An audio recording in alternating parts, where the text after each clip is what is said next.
Hi, and how are you doing this week? Now that we have turned the corner into our 1 year Corona versary, just wondering how you're hanging in there. It's been a lot. It's been a lot, and we've been doing it for a year now. And so, so many people have been talking about burnout and pandemic fatigue and hitting a wall and things like that. And so I think it's a universal phenomenon and people are experiencing it in different ways. And last week I was talking about just acknowledging the fact that if you're one of those people who has an employer who has been in some kind of pandemic denial, meaning not that anyone can be in denial, but that they're acting like we should be doing business as usual, and maybe even the workload has gotten greater due to layoffs or combined roles, things like that. That can be a really tough burden. And along with that is just a general question, which is, are you really listening to yourself at this time? Are you really listening to your body and the signals that it's giving you as well? Because in our culture, a lot of times we are trained to really kind of ignore sometimes that, whether it's a symptom, just ignore it, just find a quick fix and make it go away as fast as possible. Or likewise, or ignore that small, quiet voice that's trying to tell you, you need to do something differently.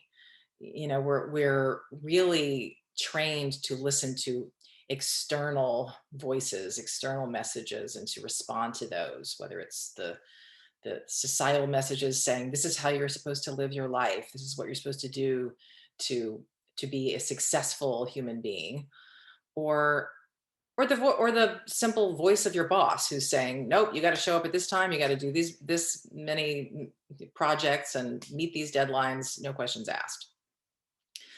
The problem with that at this time is that many of us are feeling overwhelmed, burnt out, and compromised, really.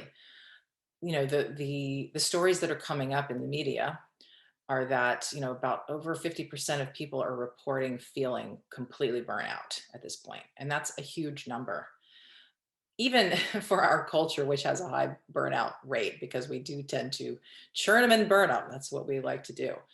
um, but in general, people are just feeling so fatigued from the stressors that have come along this year from the pandemic, and we all know what those are, and trying to hold their lives together, trying to keep it all together. And that is just an enormous burden. So I'm suggesting that it it might be time, if you haven't done this already. I mean, to me, the pandemic, part of the, one of the big lessons is it's an opportunity for us to start listening to ourselves in a different way. And many people have made a lot of changes in their lives already. But there is this part of us, I think, that often wants to just keep pushing through, keep fighting reality in a way, fighting the forces that that are existing in the present and the here and now.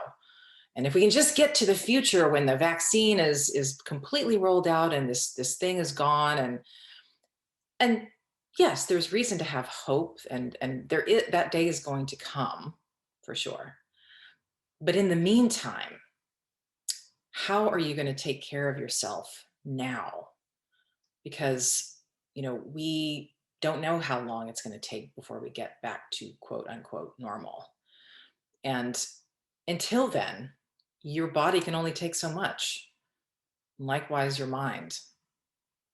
And I've been noticing, with a lot of people that I work with on a regular basis, that they are having strange symptoms pop up, or health issues that they haven't had a problem with for years, or strange sudden back pain, just things that are just cropping up all of a sudden.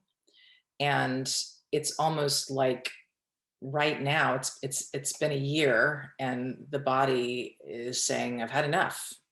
I've just had enough.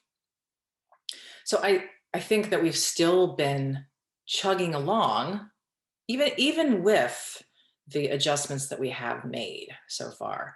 We've still kind of been chugging along as if, okay, we just got to keep going the way we're going. We're going to get there. We're going to get there. And I'm saying that maybe that is still too much. Maybe we need to take even more off our plates. And now, if you're protesting because you're saying, well, look, well, how am I going to take things off my plate? I have a full-time job. I have a relationship. I have kids. I think there's always something, because a lot of times we're really holding ourselves up to these expectations of what a, let's say, perfect mother is supposed to look like, or a perfect father, or what have you. And at this time, it's impossible to do all those things that you've always done. And of course it's noble to want to be the best mother or father the best parent, or the best employee that you can be. But at this time, I think slack and rest is exactly what is needed. And so that might mean that you do have to say no to someone and disappoint them. And it might mean that the house is just not quite as tidy as you would like right now. And that has to be okay, because it's so much more important that you are rested and that you find ways to take care of yourself and to fit in small pleasures, small replenishing pleasures. Those are the most important thing right now, because as this pandemic has worn on and people have become just tired and demoralized, that is what that means, is that it's so much more important to nourish ourselves spiritually, nutritionally, and to give ourselves plenty of rest. Because the last thing you want is to find yourself in a depression, or in a serious situation of burnout where you really, really can't function.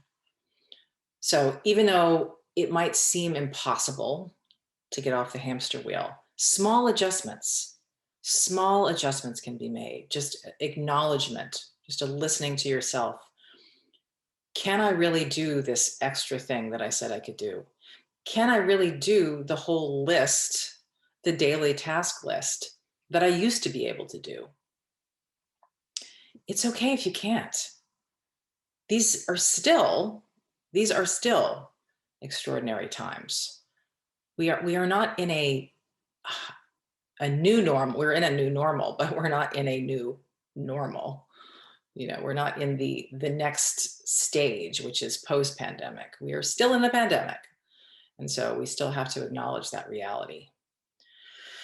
So small adjustments, small pleasures, small restorative acts, I mean, those things can make huge differences. Just letting yourself sleep an extra hour, that can make a huge difference. Just saying, I can't do the dishes.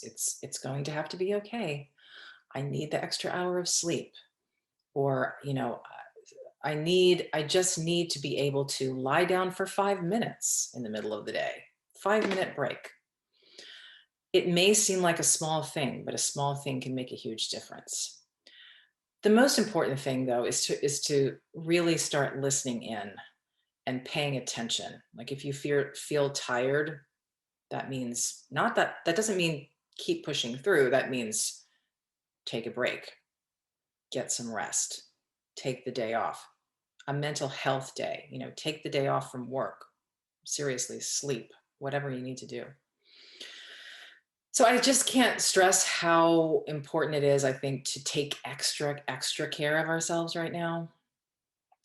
We still have a ways to go, and instead of thinking just gotta, add more gas.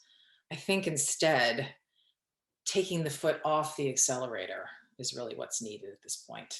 So if you're going to make it to the finish line, it might be more important to take a breath. So those are my thoughts just for today and for this week. And I hope that you're hanging in there, and be very, very kind to yourself. That's all I can say. Okay. Talk to you next time.